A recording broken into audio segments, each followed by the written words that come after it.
Good afternoon. Nicole Montalvo deserves justice.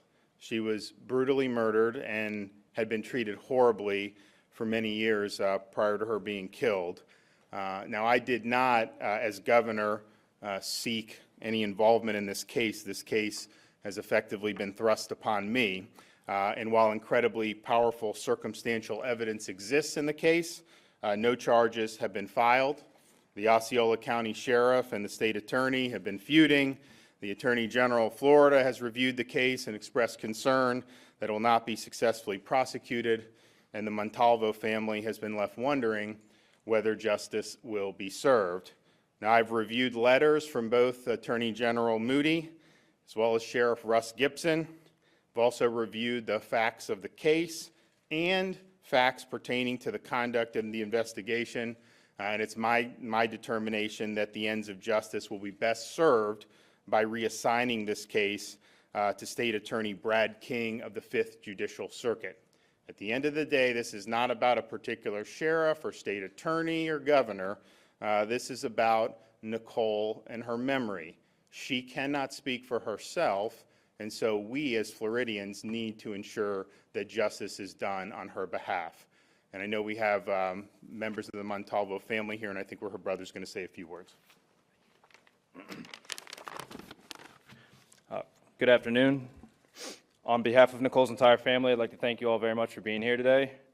We'd like to especially thank Governor DeSantis and his office for taking swift and decisive action with regards to the investigation and in the murder of our loved one, Nicole Montalvo.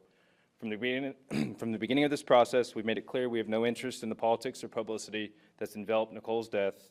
Our only interest during this investigation has been the pursuit of justice for Nicole and the protection of her son, our family, and our community from the individuals who perpetrated this heinous crime. In the past few weeks, we've grown extremely concerned that the focus was shifting away from these points. Earlier this week, Governor DeSantis graciously met with our family and allowed us to candidly express these concerns and frustrations. We wholeheartedly believe he shares our desire to remain focused on the pursuit of justice with Nicole and the protection of our family and the citizens of our community. We fully support this decision today and any future decisions that align with this ultimate goal. We are extremely grateful for his actions, the actions of his office, the actions of Attorney General Moody and her office as well.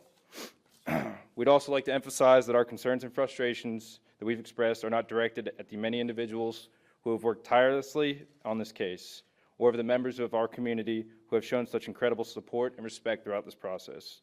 The commitment and sacrifices that they have made have been more than we could ever ask for, and we are eternally indebted to you. Particularly Detective Cole Miller and his entire team at the Osceola County Sheriff's Department, who have been with us through every step along this path. It breaks our heart to be here today. Nicole was a loving mother, daughter, sister, and friend to so many out there. She was a single mother working tirelessly to make a better life for her and her son. We will not rest until justice is served for Nicole and her son is ensured the safe and healthy environment he deserves to grow up in.